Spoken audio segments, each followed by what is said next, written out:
They say land is the one thing they're not making more of. But in America, especially for black families, it was never really made for them. This story isn't about generals or presidents. It's not about tycoons or outlaws. It's about a man with dirt under his fingernails, whose name never made the newspapers, but whose hands helped feed a generation. His name was Solomon Saul Tate, a black farmer in rural Mississippi who turned 12 forgotten acres into a movement, who taught his neighbors not just how to grow okra and corn, but how to survive a system built to starve them. And when the system came for him, as it eventually did, it didn't use chains or whips. It used forms, laws, silent signatures. Saul didn't march, he didn't preach, he didn't write essays. But every row he planted, every coop he built, every child he taught to till the land. It was resistance. Because in the American South, the most revolutionary thing a black man could do was own something, especially land, and Saul Tate tried to build an entire city from the soil. The history of the American South is written in soil, in hard, unforgiving earth that has long tested the limits of the people who worked it. But long before Saul Tate could own land, before he could plant his crops, there were his ancestors. And their sweat stains are still imprinted on the land today. Isaac Tate was born into slavery in the 1850s. He never knew freedom as a child, but he lived long enough to see the end of it, the end of chains. His story, like so many black men in the South, is buried in the cracks of history. Yet, it's his story that lived on in soul. Isaac Tate worked as a sharecropper for decades, a laborer for the land he didn't own. Every penny earned spent on renting land, paying interest, buying food. It was an endless cycle, one harvest from destitution. Every year, Isaac took out loans just to survive, paying back more than he could ever afford. And still, Isaac never stopped dreaming. He would gather his family around the fire and speak of freedom. He would say, "The land ain't just for working, it's for building. You can't own it, but you can use it. And if you ever get the chance, you better buy it. That way, no one can take it from you." Saul, as a boy, would listen carefully. The firelight reflected in his eyes, absorbing every word, every syllable like it was gospel. Saul knew his grandfather had never owned a single acre, but he could see the seeds of resilience in his stories. The legacy of land wasn't just about ownership, it was about control. Control over your own life, your future. In 1931, Saul left school after the 3rd grade. The Great Depression had swept through Mississippi, pushing the cotton industry to the brink. Jobs were scarce, families were starving, but Saul knew the fields. He had learned them well. Saul's cousin James would laugh at him, teasing him about his ambitions. "What's the point of dreaming, Saul? There's no land for us." But Saul's response was always the same. "The land's waiting. We just gotta work hard enough to make it ours." Saul Tate wasn't just dreaming. He was working. Day in, day out, scraping, saving, never complaining. He didn't inherit land. He earned it. After years of relentless work, in 1933, Saul finally found a piece of land for sale in the Delta. A 12-acre plot, unwanted, uncultivated. The price was right. The land was cheap. A white landlord, eager to sell, thought it was worthless. It was his chance. Saul had worked for others his whole life, making a living off of the land that didn't belong to him. But this land would be his. It didn't matter that the soil was dry, that the weeds had taken over, or that the land hadn't been worked in years. He knew something others didn't. The earth always gives back to those who care for it. Saul signed the papers with a $200 down payment. It was everything he had. But the deal was done.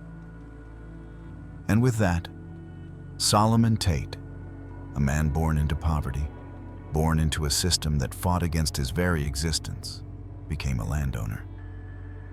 He didn't just buy dirt. He bought freedom, and he didn't stop there.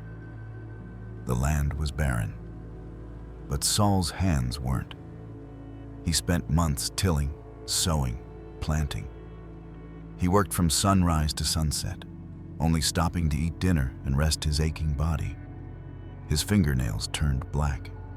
His back curved from hours of labor. But he was alive, and he was building. He planted beans, corn, wheat, even okra. By the end of his first year, Saul had produced more than 3 times the amount of crops than the neighboring farms. But the hardest part wasn't over. The real challenge? Getting people to believe. They laughed at him. The same neighbors who had once called him a fool for even thinking of buying the land. "That boy's too stubborn. He'll fail," they said. "No one from his kind ever makes it."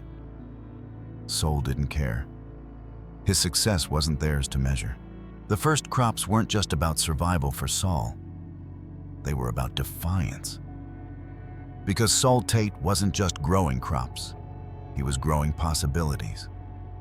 But growing wasn't the hardest part.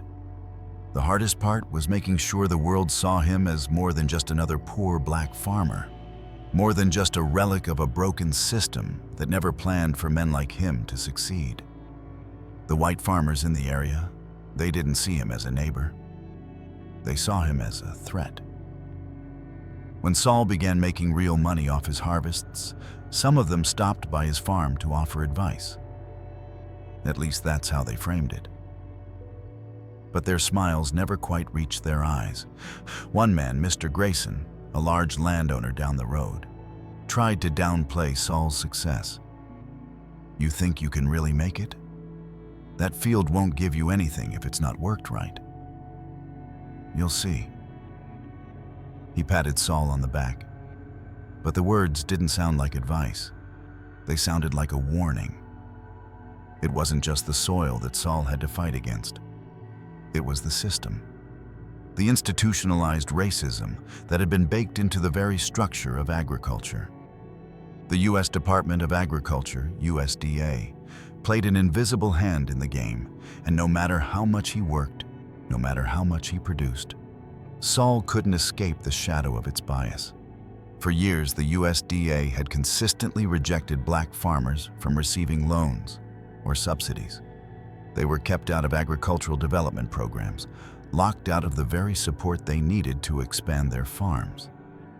And so, despite having the most fertile land in the region, Saul couldn't get a single loan.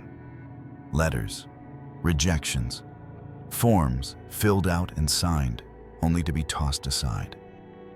Saul went to the office, stood in line, and asked for help. But no one would take him seriously. He had the skills, he had the land, he had the will. What he didn't have was the same privilege that the white farmers had, the unspoken power to get what they wanted. So Saul did what his father had done. He kept working, alone. And every rejection only fortified him. But it wasn't just about fighting alone. It was about building. As Saul began to grow, he didn't hoard his success. He brought people in, his neighbors, his family, anyone willing to listen. He formed a cooperative with the other black farmers in the area. They pooled their resources, shared tools, shared knowledge, and worked together as a community. Saul built a place where trust was the foundation, where knowledge was shared, where young men and women learned not just to plant crops, but to plant the seeds of their own future. Saul didn't just teach them to farm. He taught them to dream, to see land as more than just dirt. He taught them that their work could be a revolution. And for a while it seemed that nothing could stop them. The co-op was a success. The land was prosperous. But nothing built by black hands was ever left to stand too long. The powers that be would soon take notice. It wasn't long before they came, and when they came, it wasn't with guns. It was with papers. They didn't come with torches. They didn't come with ropes or mobs. They came with contracts, with smiles, with lies dressed up as opportunities. In 1954, Saul Tate was approached by men in clean suits who claimed to represent progress. They said the state wanted to build a new highway, a development corridor, to connect nearby towns. They handed him papers and promised a fair price, $38 per acre. You can relocate. We'll even help you find land elsewhere. But Saul knew what this was. They weren't offering him a choice.